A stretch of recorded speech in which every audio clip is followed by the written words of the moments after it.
Hello everyone, good morning. बेटा कैसे हो आप लोग? तो आज जैसा कि हम लोग नया चैप्टर स्टार्ट करने जा रहे हैं जो कि एनसीईआरटी का चैप्टर नंबर 14 है, ऑसिलेशन। ठीक है। बेसिकली देखिए क्या होता है कि हमारे आसपास बहुत सारे मोशंस होते हैं, वेरियस टाइप के मोशंस होते हैं। ठीक है।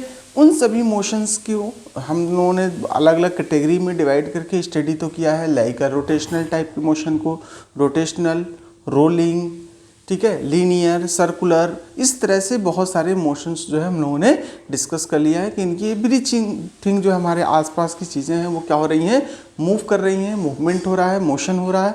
तो उनको हम उसके अकॉर्डिंग जो है डिस्कस करते गए, उनकी प्रॉपर्टी के बेसिस पे उनका बिहेवियर क्या है उसके अकॉर्डिंग जो है उनको हम लोगों ने प्रीवियस चैप्टर्स में डिस्कस किया है। ठीक है। फिलहाल अब हम लोग जो है एक नए टाइप की मोशंस की हम बात करेंगे, oscillatory motion, that is a oscillation. इससे पहले हम लोग जान लें कि ऑसिलेशन और पीरियोडिक, एक टर्म आता है पीरियोडिक मोशन का। पीरियोडिक मोशन क्या होता है? तो पीरियोडिक मोशन का डेफिनेशन आप नोट डाउन करना चाहें तो नोट डाउन कर लें। When a particle repeats its path after a regular time interval. अगर हम सबसे पहले टर्म बात करेंगे पीरियोडिक मोशन की, periodic motion, when a particle repeats its path in a regular time interval then its motion is periodic। इसमें क्या ध्यान रखना है? पार्टिकल repeats its path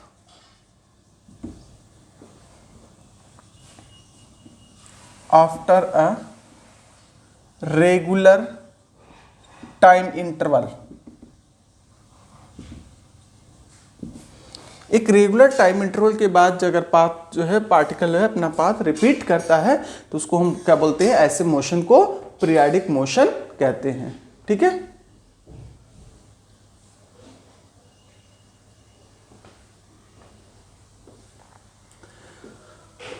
इसके बाद से नेक्स्ट टर्म आता है, अगर हम पीरियोडिक मोशन के और भी एग्जांपल्स देखें, जैसे कि मान लीजिए इसको ग्राफिकली देखना चाहें तो अगर हम देखें एक साइड में हमने टाइम ले लिया, दिस इज अ टाइम, तो कुछ इस तरह से, और इधर की साइड में हमने क्या ले लिया?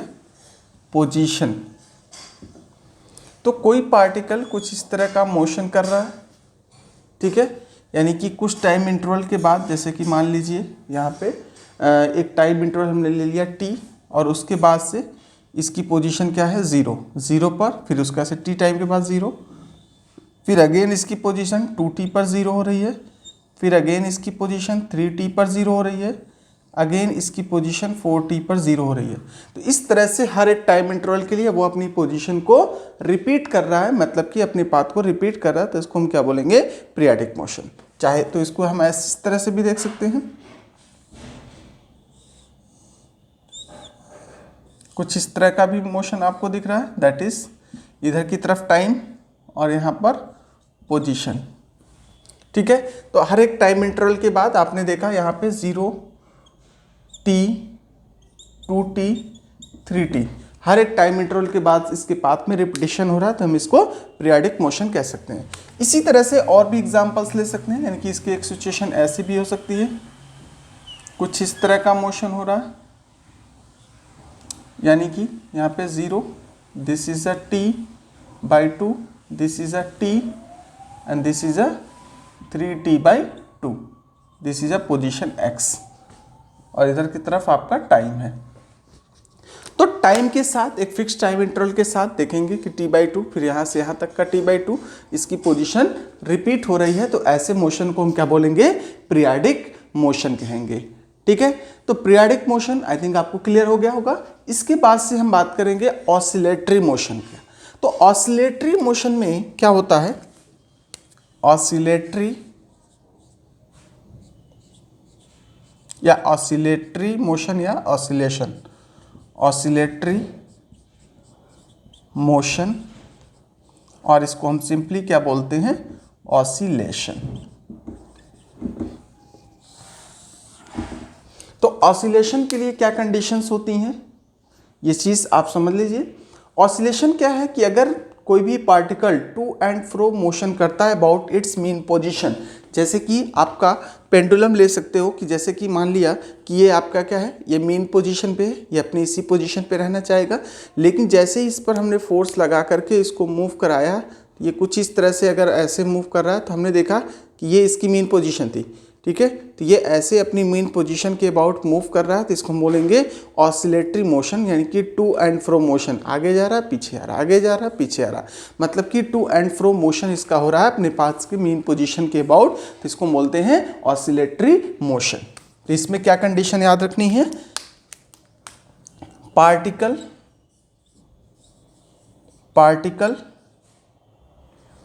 Moves to and fro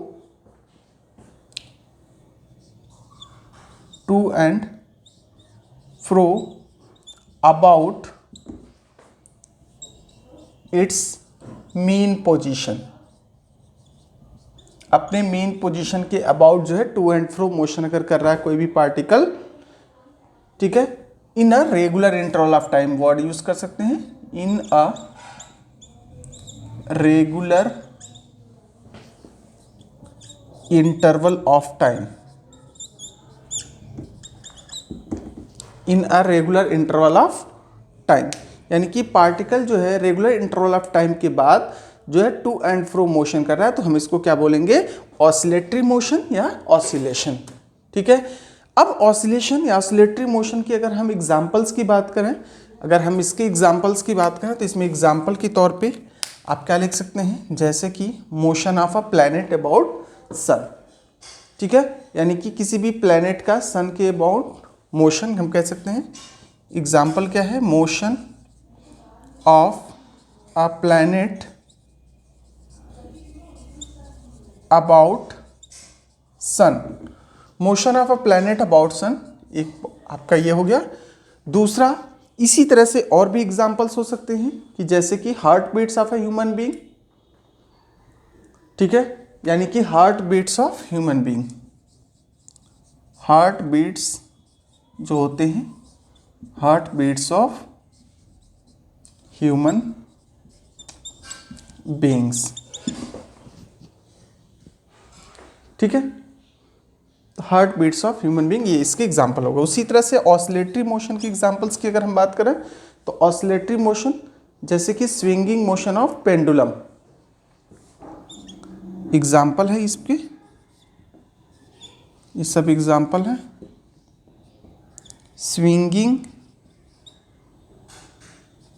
motion of Bob of a wall hanging, swinging motion of the pendulum of the swinging motion of pendulum of wall clock लिख सकते हो, वॉल क्लॉक का जो ये। और भी एग्जांपल्स हैं, vibration of string of a guitar, vibration of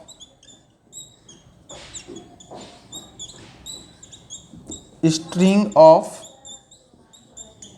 guitar, vibration of string of guitar, ये सब एग्जाम्पल आपके ऑसिलेटरी मोशन के हो गए, ठीक है। तो आई थिंक ऑसिलेशन या ऑसिलेटरी मोशन या पीरियोडिक मोशन में डिफरेंस आपको क्लियर हो गया, ठीक है। चलिए नोट डाउन कर लीजिए इसको जल्दी से।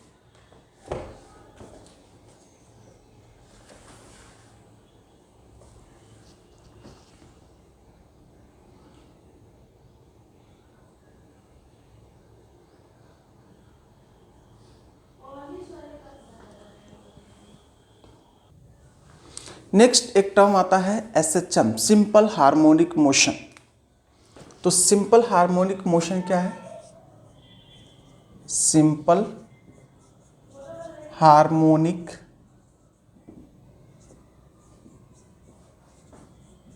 मोशन, इसको हम सिंपली क्या बोलते हैं, SHM, ठीक है। सिंपल हार्मोनिक मोशन की अगर हम बात करें तो ये सिंपलेस्ट फॉर्म है किसका, ऑसिलेटरी मोशन का। कह सकते हैं कि ऑसिलेटरी मोशन का सिंपलेस्ट फॉर्म, या ये भी एक तरह का टू एंड फ्रो मोशन ही होता है, ठीक है।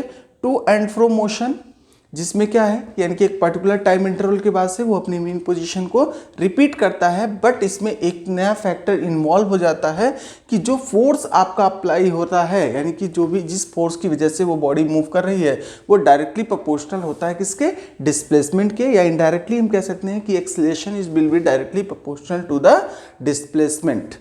ठीक है, तो इसकी डेफिनेशन नोट डाउन कर लीजिए। In to and fro motion particle repeats its path in to and fro motion, particle repeats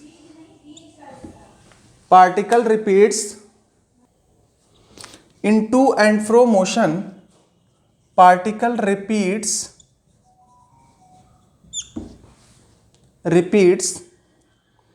its path in regular interval,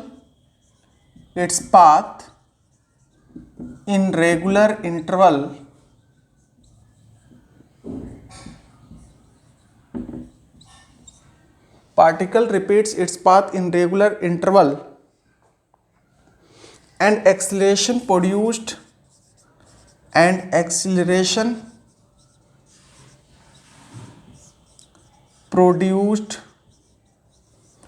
is directly proportional to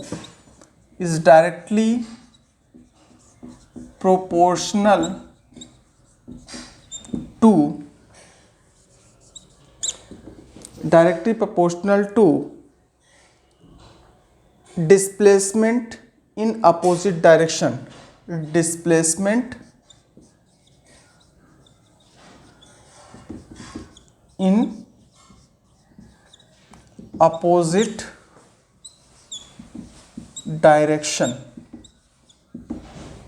opposite direction में जो डिस्प्लेसमेंट प्रोड्यूस होता है उसके directly proportional होता है। ठीक है, तो इस केस में यानी ऐसे मोशन को हम क्या बोलेंगे, एसएचएम, सिंपल हार्मोनिक मोशन। अब अगर हम इसके लिए कंडीशंस देखें, यानी कि आपका अगर सिंपल हार्मोनिक मोशन की अगर हम बात करें तो इसका जो साइन कोसाइन कर्व अगर आप चाहो तो ड्रॉ करना चाहो तो ड्रॉ कर सकते हो। जैसे कि ये साइन कर्व आपका होता है, दिस इज अ टी। ठीक है, कहने का मतलब है कि इसकी जो पोजीशन है, यानी इसी के बीच में टू एंड फ्रो मोशन ये करती रहेगी। यानी जो पार्टिकल है देखोगे आप तो टू एंड फ्रो मोशन इन्हीं के बीच में ये करेगा। उसी तरह से कोसाइन कर्व अगर आपको देखना है तो कोसाइन कर्व आपका इस तरह से t और इधर की तरफ x।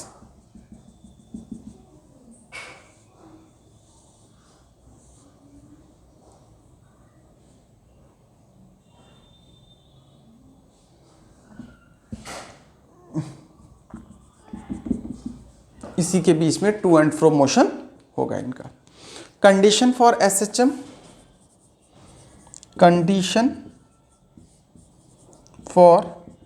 SHM, simple harmonic motion के लिए क्या कंडीशन होती है। फर्स्ट कंडीशन इसमें क्या होनी चाहिए, मोशन शुड बी पीरियोडिक। क्या होना चाहिए, motion should B periodic, motion periodic होना चाहिए। दूसरी कंडीशन इसके लिए क्या है, इंपॉर्टेंट कंडीशन है, वो है motion should be to and fro, यानी कि मोशन क्या होना चाहिए, शुड बी टू एंड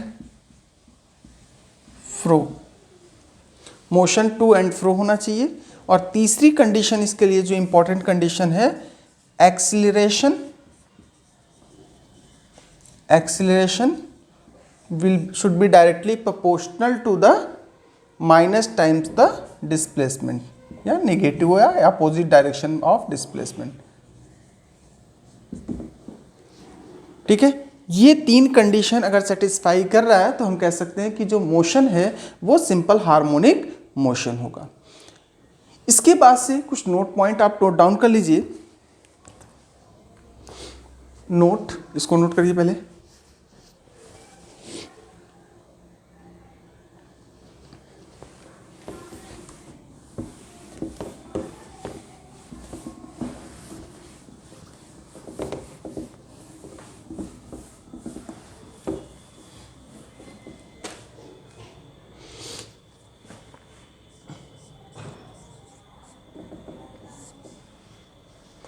देखिए अगर हम पीरियाडिक मोशन की बात करें, ठीक है, तो हम कह सकते हैं एवरी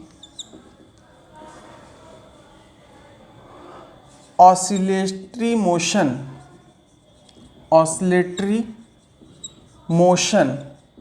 इज पीरियाडिक। हर एक ऑसिलेटरी मोशन जो होगा वो पीरियाडिक मोशन होगा ही होगा अपने आप में, ठीक है। और but it is not necessary that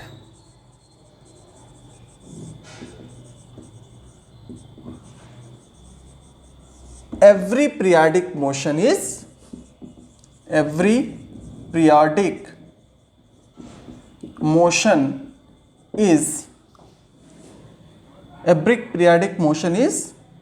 oscillatory। कोई जरूरी नहीं है कि हर एक पीरियोडिक मोशन ऑसिलेटरी मोशन हो, बट हर एक ऑसिलेटरी मोशन पीरियोडिक मोशन होगा, क्योंकि ऑसिलेटरी मोशन के डेफिनेशन में भी आपने देखा कि एक तरह से ये क्या है, एक पीरियोडिक मोशन है, टू एंड फ्रो मोशन है। टू एंड फ्रो एक पर्टिकुलर टाइम इंटरवल के बाद, एक पर्टिकुलर पीरियड के बाद रिपीट हो रहा है, तो इसको हम बोलते हैं पीरियोडिक मोशन। तो हर एक ऑसिलेटरी मोशन आपका पीरियोडिक मोशन होगा, लेकिन ये कोई ज़रूरी नहीं है कि हर एक पीरियोडिक मोशन आपका ऑसिलेटरी मोशन हो। अब इसमें एक टर्म्स आते हैं पीरियड्स एंड फ्रीक्वेंसी।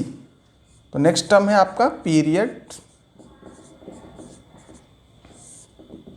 पीरियड क्या होता है कि the time interval after which a body repeats its path is called period. इसके डेफिनेशन क्या आ जाएगी, time interval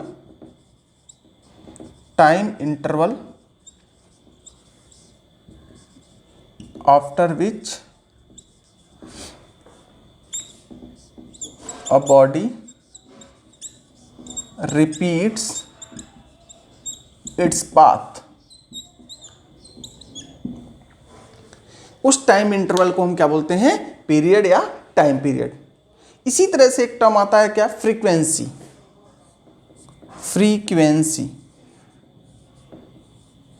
generally time period को हम टी से डिनोट करते हैं, this will B denoted by capital T. Frequency इसको हम एफ से भी डिनोट करते हैं और न्यू से भी डिनोट करते हैं। तो इसको हम कह सकते हैं number of oscillation per second is called frequency. इसको नोट डाउन करिए। तो फ्रीक्वेंसी की बात करेंगे, नंबर ऑफ ऑसिलेशन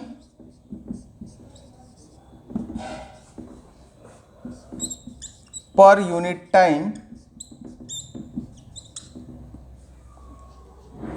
जो है आपका फ्रीक्वेंसी होता है। तो frequency nu is equal to, यानी न्यू की वैल्यू अगर आपको चाहिए तो न्यू इज इक्वल टू होता है 1/t, that is time period. अगर वन ऑसिलेशन है, वन टाइम पीरियड, और n इंटू 1/टाइम। मतलब क्या है कि total number of oscillation upon total time taken. It's SI unit is hertz, या फिर हम लिख सकते हैं सेकेंड इनवर्स, हर्ट्ज और सेकेंड इनवर्स। इसी तरह से इसका डायमेंशन क्या होगा, इट्स डायमेंशन इज, यानी कि न्यू की जो डायमेंशन होगी वो m0 L0 t-1, ये इसकी डायमेंशंस होती हैं, ठीक है। इस पे बेस्ड अब एनसीईआरटी में एक क्वेश्चन है आपका, एग्जाम्पल 14.1 क्या है, ऑन एन एवरेज। पहले इसको नोट डाउन कर लीजिए।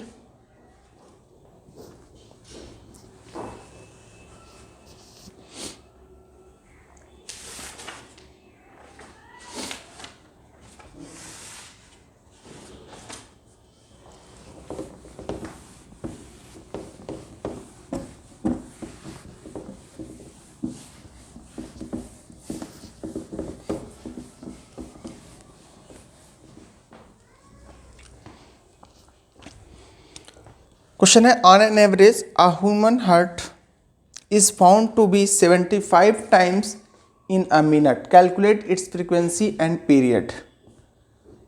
एवरेज बेसिस पे अगर ह्यूमन हार्ट्स की हम बात करें तो ह्यूमन हार्ट्स का जो हार्ट बीट होता है वो 75 टाइम्स 1 मिनट में होता है। मतलब कि यहाँ पे टाइम टोटल कितना है, टाइम सॉल्यूशन अगर हम देखें एग्जाम्पल 14.1, टाइम कितना है 1 minute, that will be 60 second. इसके बाद से आपको दे रखा है कि 75 टाइम्स यानी कि number of oscillation, number of oscillation will be equal to 75। Calculate frequency and period. तो सबसे पहले अगर हम फ्रीक्वेंसी की बात करेंगे तो frequency is equal to frequency, या हम इसको लिख सकते हैं और न्यू से भी रिप्रेजेंट करेंगे तो n अपॉन t यानी कि 75 अपॉन 60, 15 5 ज़ा 75, 15 4 ज़ा, this will be equal to 5/4। 5/4 को फर्दर आप चाहें तो डिवाइड कर सकते हैं। तो फर्दर डिवाइड करने पे क्या जाएगा, 4 1 ज़ा 4, 1 बचेगा, 10 हो जाएगा, 0.4 2 ज़ा 8 यानी कि 5 ज़ा। इतना हर्ट्ज इसकी फ्रीक्वेंसी होगी। उसी तरह से अगर हम टाइम पीरियड की बात करें तो टाइम पीरियड यानी कि frequency since nu is equal to 1 of T, 1 upon T, यानी कि एक कंप्लीट ऑसिलेशन में जितना टाइम लग रहा है यानी कि नंबर ऑफ ऑसिलेशन क्या है 1 है, तो फ्रीक्वेंसी तो यही रहेगी, this will be equal to 1.25। उसके बाद से अगर हम यहाँ से टाइम पीरियड निकालना चाहें तो ये जाएगा 1 अपॉन 1.25। इसको सॉल्व कर लेंगे, सॉल्व करने के बाद से ये आपका हो जाएगा क्या 100 अपॉन 125, ये हो जाएगा 4 अपॉन 5। इसको हम राउंड फिगर लिख सकते हैं 0.8 सेकेंड। तो जो इसका टाइम पीरियड है वो क्या होता है 0.8 सेकेंड होता है, यानी कि 0.8 सेकेंड में एक बार हार्ट बीट होता है। ठीक है, तो उसी तरह से मतलब 60 सेकेंड में 75 टाइम्स हार्ट बीट आपका होता है। ठीक है, तो आज के लिए फिलहाल इतना ही, बाकी चीज़ें हम लोग नेक्स्ट लेक्चर में डिस्कस करेंगे। ठीक है, तो इनको आप लोग एक बार पॉइंट आउट कर लीजिएगा, अच्छे से एक बार समराइज कर लीजिएगा। Thank you, have a nice day.